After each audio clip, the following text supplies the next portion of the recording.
Qui fait tout, bien-aimé, c'est Jésus qui fait tout, bien-aimé, c'est Jésus qui fait tout, bien-aimé, c'est Jésus qui fait tout, c'est Jésus qui fait tout, c'est Jésus qui fait tout, bien-aimé, c'est Jésus qui fait tout, bien-aimé, c'est Jésus qui fait tout, bien-aimé.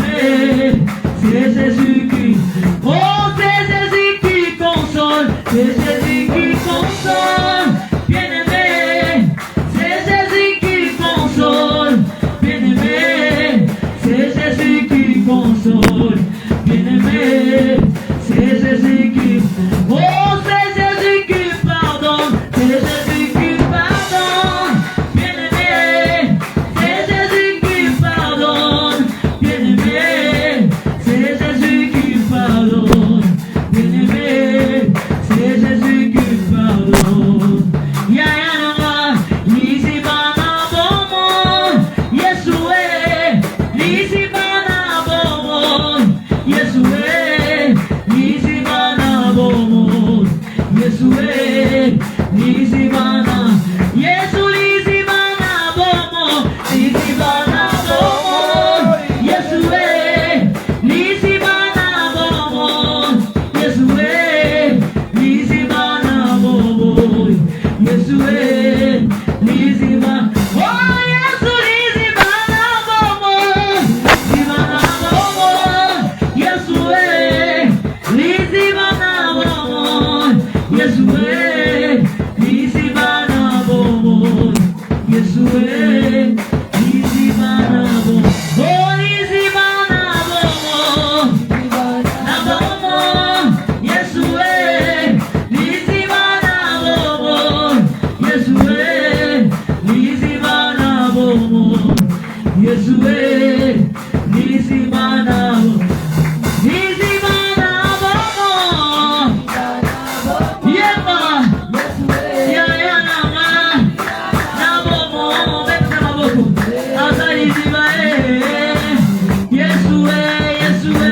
chapitre 4, du verset 1. Je lis au nom du Seigneur. Amen. Lorsque toute la nation eut achevé de passer le Jourdain, l'Éternel dit à Josué, prends 12 hommes parmi le peuple, un homme de chaque tribu.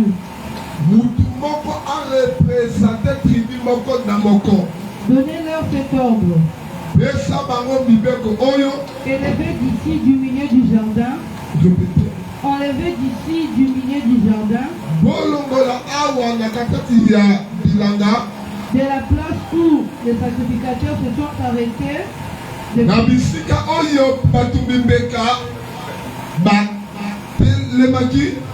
12 pierres que vous emporterez avec vous et que vous déposerez dans le lieu où vous passerez cette nuit. Josué appela les 12 hommes qu'il choisit parmi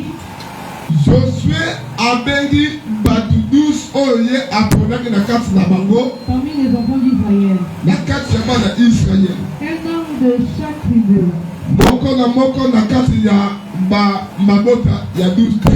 Il leur dit, passez devant l'arche de l'Éternel, votre Dieu, au milieu du Jourdain, et que chacun de vous charge une pierre sur son épaule.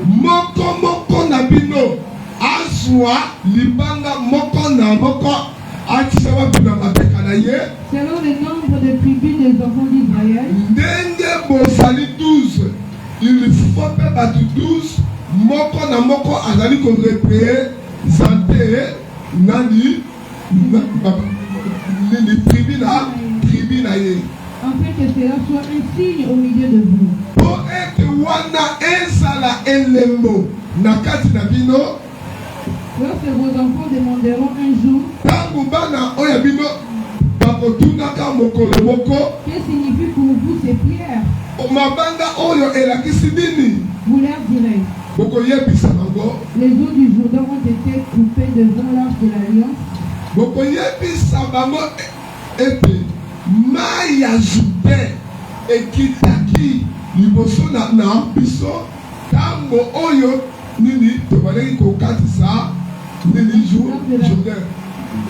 Les eaux du Jourdain ont été coupées devant l'arche de l'Alliance de l'Éternel.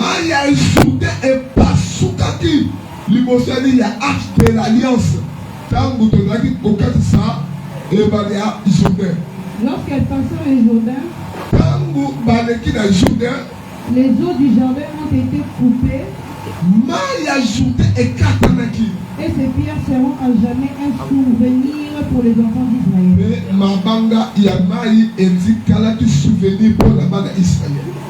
Le verset 8, les enfants d'Israël firent ce que Josué leur avait ordonné.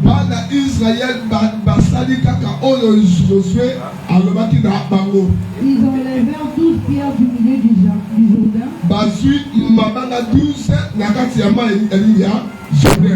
Comme l'Éternel l'avait dit à Josué,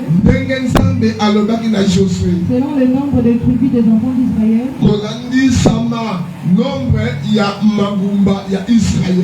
ils les emportèrent avec eux et les déposèrent dans les lieux où ils devaient passer la nuit.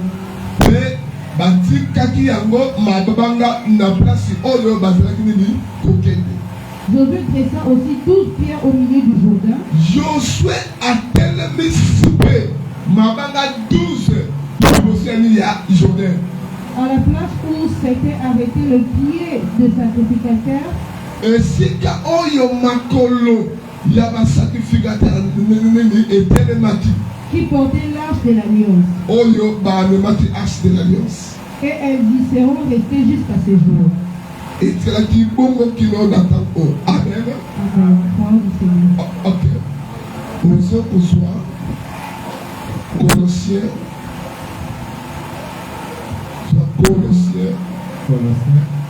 Chapitre 1, verset 7. Chapitre 1, verset 7. Colossiens chapitre 1, verset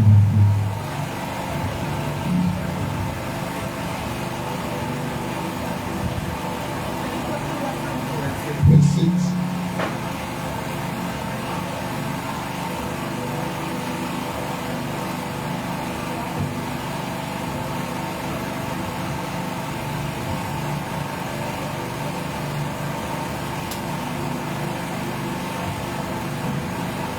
Colossiens chapitre 1er, le verset 27.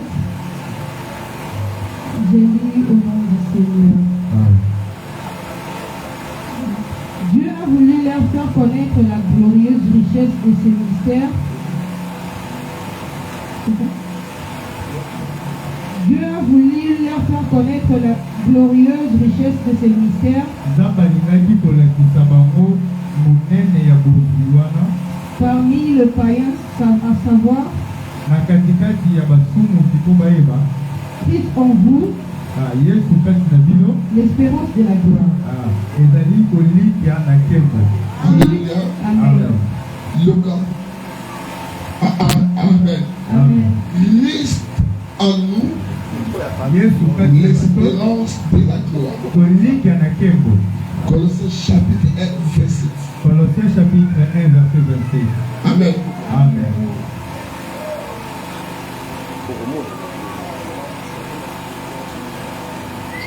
Le verset encore plus. Bandela Moïse. Le verset 27. Oui. Dieu a voulu leur faire connaître la glorieuse richesse Nzamba alobaki kolakisa bango monene ya bozwi wana de ses mystères parmi le païen, savoir na kati ya kobulisama ya monene na katikati ya bapagano. Christ en vous, Yesu kati na bino l'espérance de la gloire. kolinga ya nkembo. Le verset 28. Non, c'est fini. Alléluia. Maintenant, vous prenez Ésaïe 43. Nous allons commencer au verset. Commencez même au verset 2. Okozwa buku ya Esaïe 43 tokomata na verset ya mibale.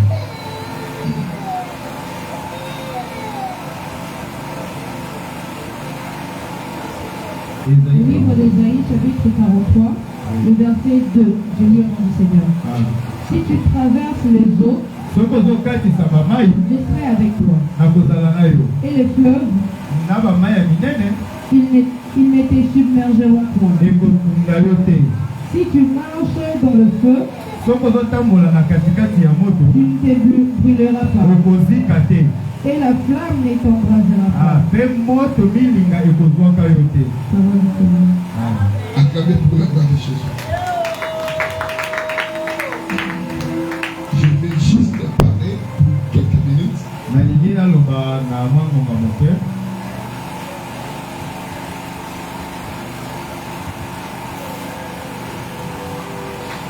Le Seigneur ordonna à Jésus.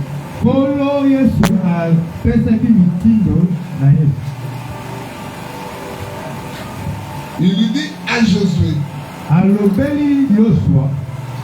vous allez traverser l'Égypte. Or Israël,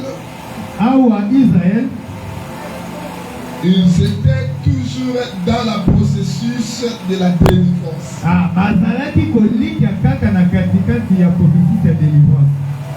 Ils venaient de l'Exode. Exode signifie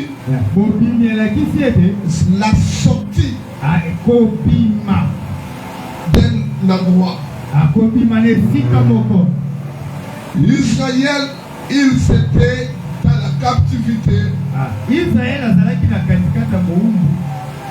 amenés par Dieu lui-même. Dieu amena le peuple d'Israël en captivité. C'était pourquoi? Parce que leur père ancêtre,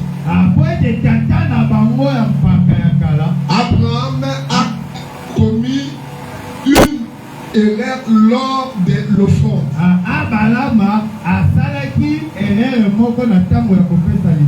Le Seigneur lui donna le principe des offrandes.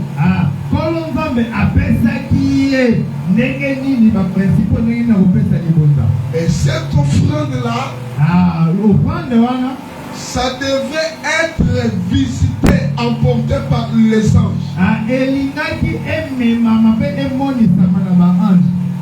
Mais Abraham, il n'a pas présenté cette offrande-là selon le principe de Dieu.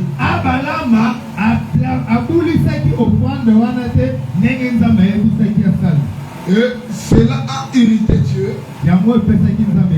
Et Dieu lui dit, à cause de cela, des descendances, ils seront des esclaves. Ils seront des esclaves dans un pays lointain. Alléluia. Amen. Alléluia. Amen. Dans un pays lointain. Dans un pays arabique. C'était où? En Égypte. Alléluia. Amen. Or l'Égypte, c'était un royaume de Agar.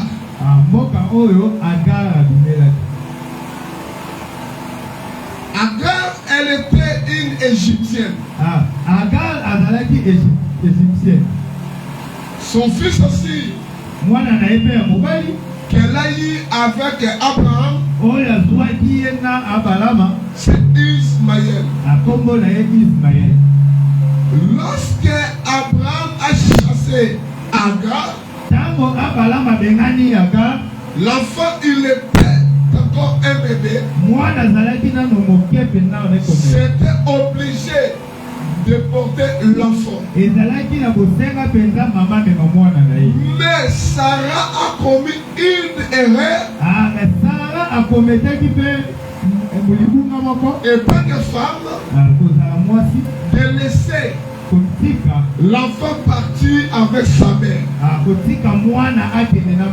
C'était un acte de la jalousie que Sarah a présenté. Et en d'autres facettes, Sarah n'a pas voulu que Ismaël grandisse avec le fils de la promesse.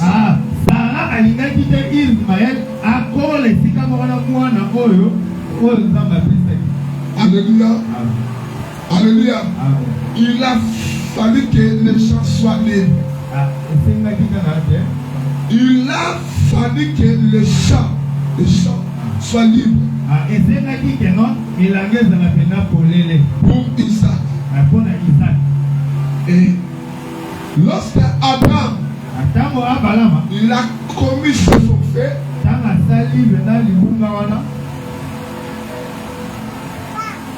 Isaac est né. Et Esaü aussi est né. Alléluia. Alléluia. Esaü est né. Jacob aussi est né. Alléluia. Amen. La malédiction de Dieu. C'est quoi la malédiction? La malédiction, c'est juste une parole négative prononcée sur quelqu'un ou sur quelque chose.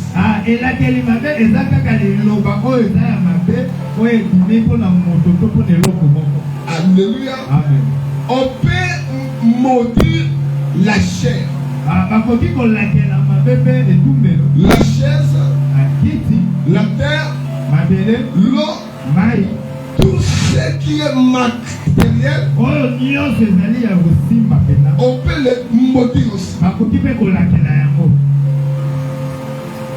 On peut aussi maudire les animaux.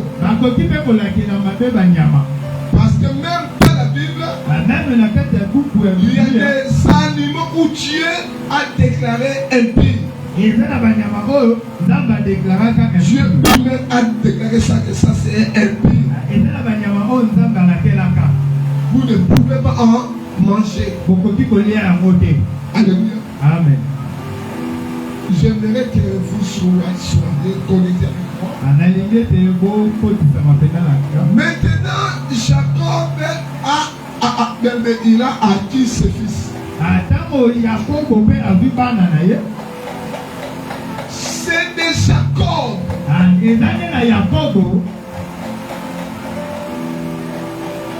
Ses fils. Que la malédiction a commencé. Alléluia. Amen. Alléluia. Amen. Jacob est le petit-fils d'Abraham.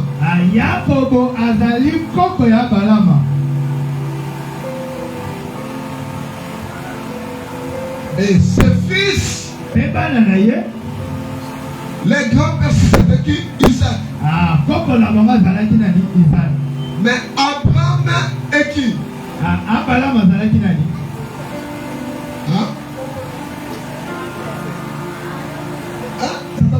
Arrière-grand-père.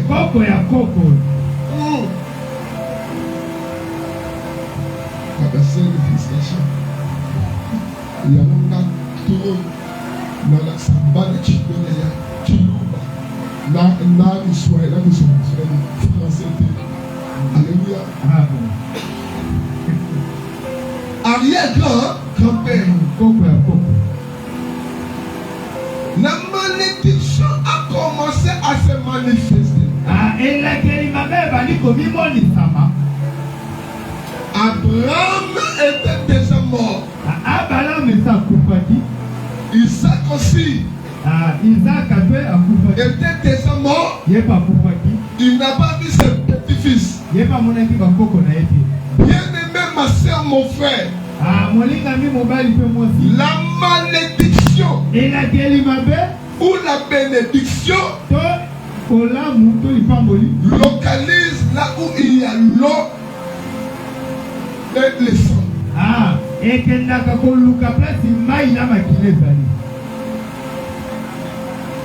Alléluia. Amen.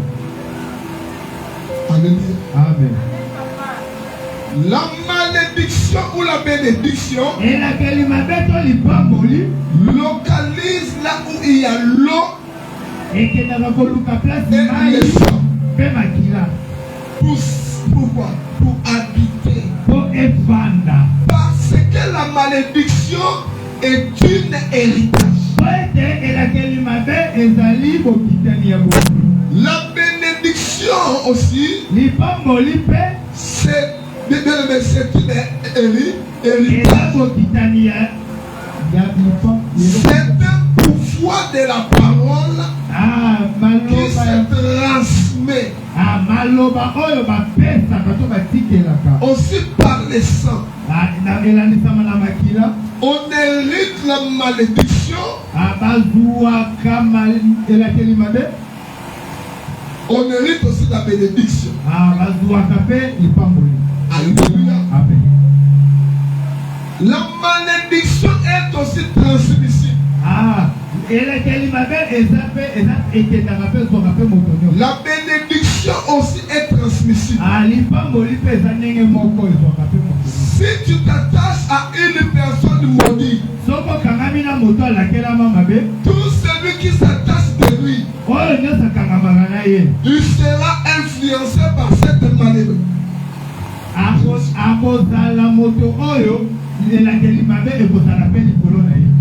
Alléluia. Amen. Il y a un homme. Il y a un homme. Il était nigérien. Un pasteur. Cet homme-là, il s'est opposé à son père spirituel. Alléluia. Il a commencé à maltraiter son père spirituel. Son père lui dit, toi, mon fils, puisque tu fais ceci, je te maudis. Tout celui qui s'attachera de toi, il sera frappé par la malédiction. Alléluia. Amen. Un temps après, cet homme-là a commencé aussi à servir Dieu. Il a bâti son église. Il vivait aussi la gloire, les ouvertures. Il se croyait qu'à 10, il nous dit, et sur le côté. Alléluia. Amen. Donc, il s'enguille et suité. Alléluia. Amen. Il s'est fait des relations. Et parmi ces relations, il y avait aussi notre patriarche Mwanza. Alléluia. Et s'est attaché de lui. Lorsque la malédiction commence à frapper, alléluia. Amen. Et puis notre père Mwanza, aujourd'hui il est connu. Alléluia. Amen. Aujourd'hui il est paralysé. Il était parmi les grands qui ont bougé les Congo avec les couteaux, homme de puissance. Aujourd'hui il est paralysé. Ces églises n'ont plus d'écho. Il n'y a plus d'ampleur. Aujourd'hui, donc son corps est partagé par l'AVC. Lui, il n'a pas commis l'erreur. Il n'a pas manqué ses pères. Mais il s'est attaché à celui qui avait la malédiction. Alléluia. Et puis cet homme-là aussi, il était mort tragique. Alléluia. Amen. Alléluia. Amen. C'est pourquoi vos relations doivent être contrôlées.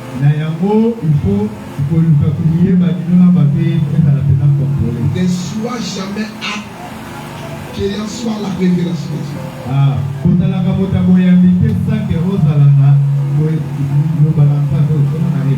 Il faut que tu sois un homme de service.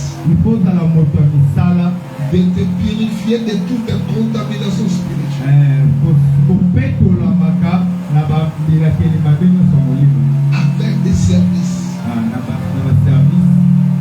Il faut appliquer le sang de Jésus par bien-aimé dans ta vie. Moi, à chaque fois que je salue une personne que je ne maîtrise pas,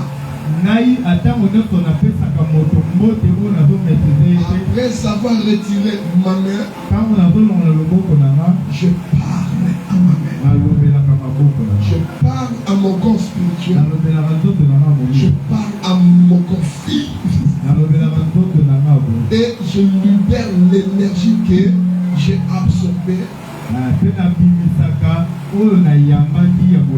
touchant la personne.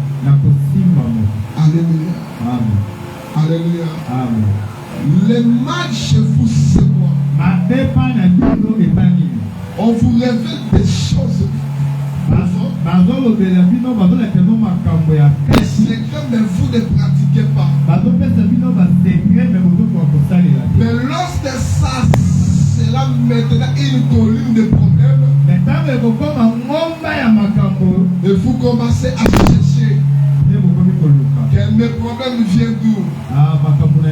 Ces choses aussi viennent d'où? Or que tu as accumulé des choses qu'on t'a déjà donné des solutions. Alléluia. La malédiction peut se transmettre aussi par les rapports rapport sexuel. Alléluia. Alléluia. Jésus-Christ a été trahi par un simple baiser. Il y a des certains gens marchant avec les sceaux du ténèbre. Ils marchent leur vie et les sceaux du ténèbre. Il suffit seulement s'il te touche, tu es déjà affecté. Alléluia. Il suffit que tu sois en relation avec lui, ça dégage aussi. Il suffit vraiment que tu commettes l'acte sexuel avec elle. Ça te connaît aussi. C'est pourquoi dans la vie, la Bible dit, soyez comme les enfants de ce monde. Les enfants de ce monde, ils sont tellement brillants. C'est pourquoi vous allez voir un musulman. Musulman après avoir uriné.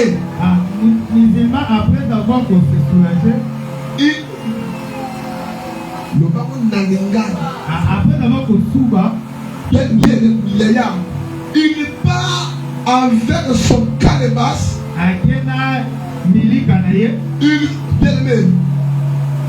Lorsqu'il est encore urine, il à l'instant même, il lave son chobo. Alléluia.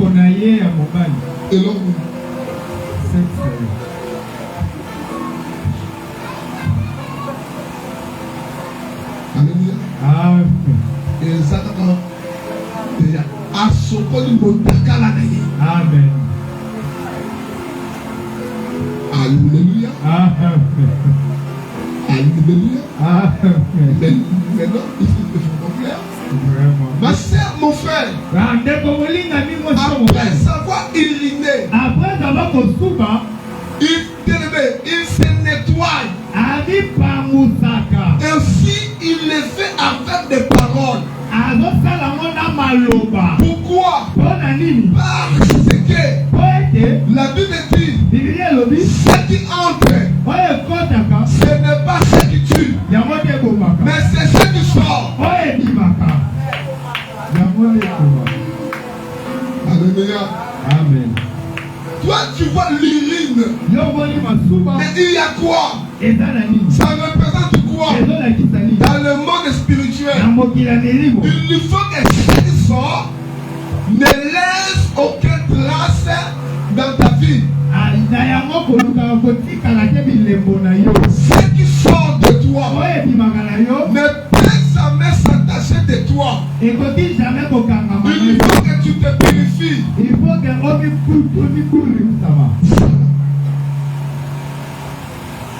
Alléluia. Amen.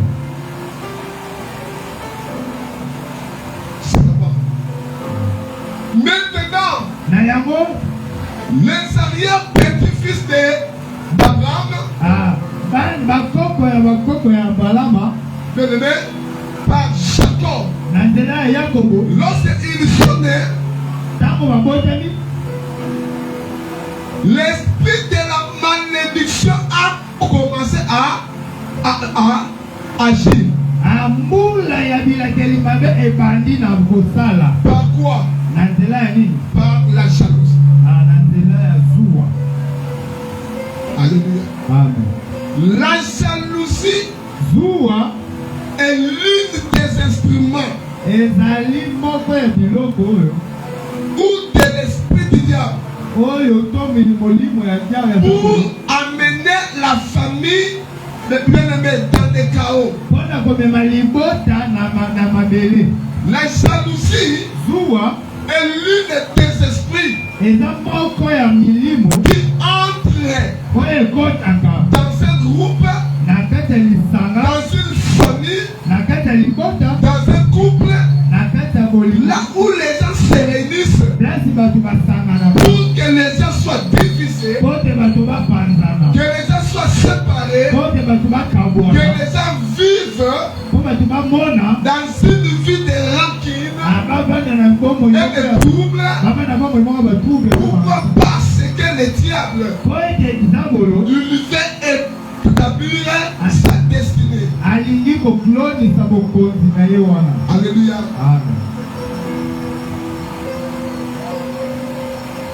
Par la jalousie, il y a la séparation. Les enfants de Léa commençaient à se séparer. Avec qui? Avec Joseph. Pourquoi? Parce que Joseph, Jacob l'aimait. Et non seulement ça, Jacob a acheté une tunique fleurie. À l'époque là, un habit fleuri, c'était tellement riche, ça coûtait, c'était tellement cher. Et par cette robe, que se fait considérer que leur père aimait Joseph plus que eux, les enfants de Léa.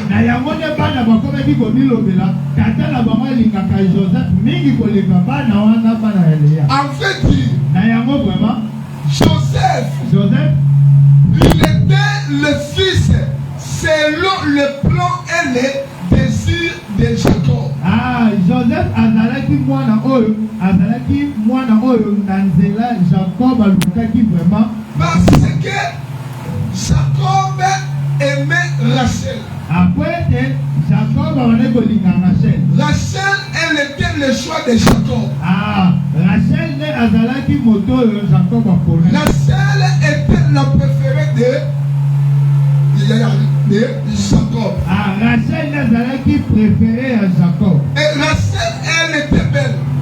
Rachel azalaki kitoko. Elle était belle. Azalaki kitoko. Rachel, elle avait des critères qui a plu à Jacob. Rachel azalaki pena na makambo oyo pena Jacob azalaki kolinga. Elle était belle de taille de figure. Azalaki kitoko na nzoto pene lombi. Son corps était vraiment magnifique.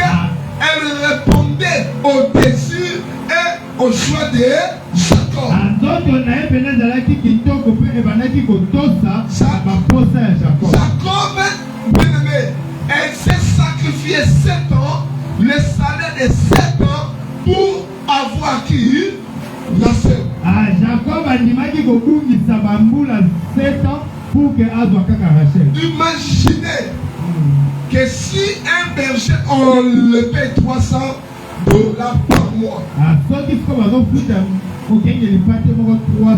par mois, multipliez ça par 12 mois, c'est $3,600. Prends les $3,600, multipliez ça par 7. Donc, Joseph, il s'est taxé une dot exorbitante par rapport aux valeurs de la femme qu'elle voulait placer à ses côtés. Jacob a putaki pena mbongo oyo basengaka ebele po ke azomwaso banaki kolinga. La valeur d'une femme n'est pas par rapport à la liste demandée, mais la valeur d'une femme est par rapport de ce que l'homme conçoit pour lui. Bolingi ya mwasi ezaka te po na liste oyo basengaka oyo bapesaka me eza po na oyo mobali azosanti po na mwasi.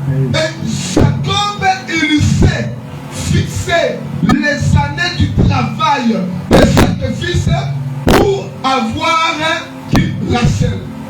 Jacob animaki komitia pena bambula 7 ans pour que azwa kaka Rachel. Mais le jour de la noce, même okolo ya kozala ndosanga ni nzoto, la fête pas, bien aimé, on a donné du vin à Jacob.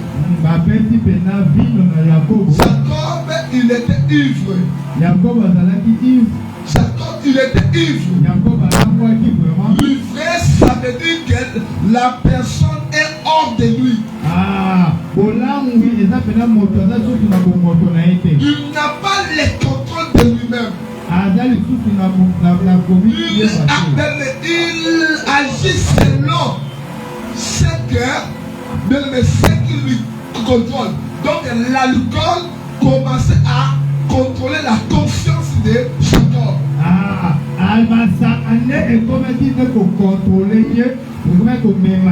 Et c'est de là on l'a amené dans sa chambre. Et puis on l'a donné Léa. Donc Léa, elle était une femme imposée. Léa,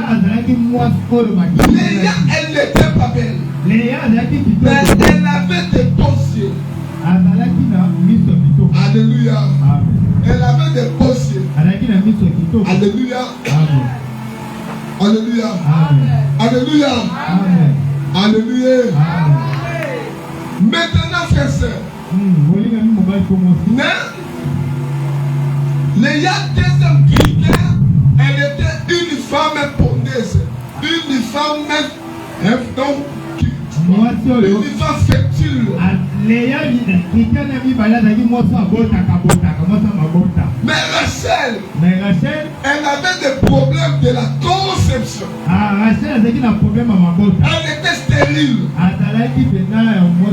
Mais la stérilité de Rachel était liée à la vision de Dieu. Pourquoi? Parce que si Rachel, elle était la première épouse, avec ses deux fils, la vision de Dieu allait se limiter. Bien aimé, il y a d'autres actes que nous posons. Il y a des réactions. D'autres choses, on les fait hors de nous-mêmes. Mais c'est poussé dans le monde spirituel depuis par un esprit par laquelle de toi tu appartiens. Dieu savait qu'en Léa, il y avait plusieurs fils. Mais en Rachel, il y avait que deux fils. Et puis, la prospérité d'Abraham reposait au nombre de ses petits-fils. Jacob, il a été le père de la nation. Mais Abraham, le père de la bénédiction. Abraham, il fut le père de référence. La référence divine, la référence de la foi et la référence d'appartenance d'une alliance. Mais Jacob, il était maintenant le père des nations. Parce que c'est par lui que la prospérité des fils de la promesse devait commencer. Et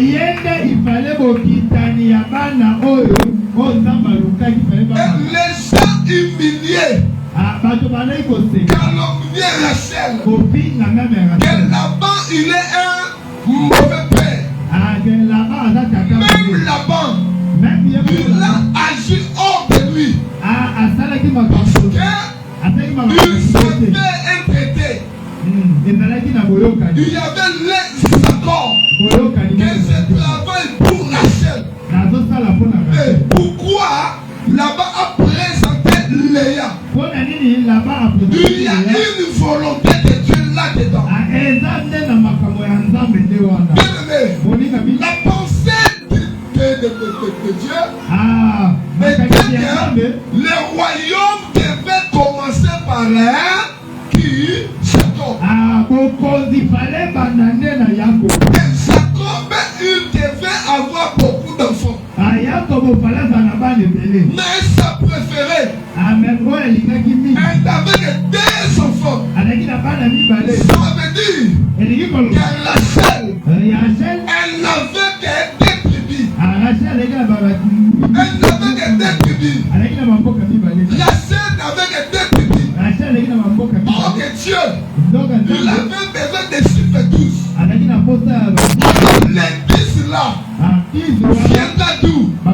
C'est pourquoi Dieu, il a permis que par cette même cordon ombilical, que Léa aussi soit racheté par les chiffres 7. Oh, les chiffres 7, c'est les chiffres de la perfection. Chiffre 7 est aussi le chiffre de rachat. Pour Léa, Jacob, il a travaillé encore. C'est pour racheter Léa afin que Léa ne soit plus le bien-aimé, ne soit plus la fille de son oncle, que Léa soit maintenant dans la lignée qui sont d'avant. Alléluia. La bonne nouvelle qui donne nos lignées familiales et nous transite dans la lignée du sang de l'homme. C'est pourquoi il faut côté. Lorsque les esprits de sa famille viennent lui réclamer, viennent le maintenant, il n'a pas de sorte de prière. Il n'a pas de prière. Il dira aux esprits de sa famille, vous n'avez pas droit sur moi, car je été racheté par le prix de la dot. Je vous appartiens plus. Aussitôt tu déclares, aussitôt il te relâche. Maintenant l'esprit des ancêtres de ton mari, il viendra à ton secours et pour attaquer. Il est tyran et celle-ci, elle nous appartient, nous l'avons rachetée. La dot, c'est un pouvoir de rachat.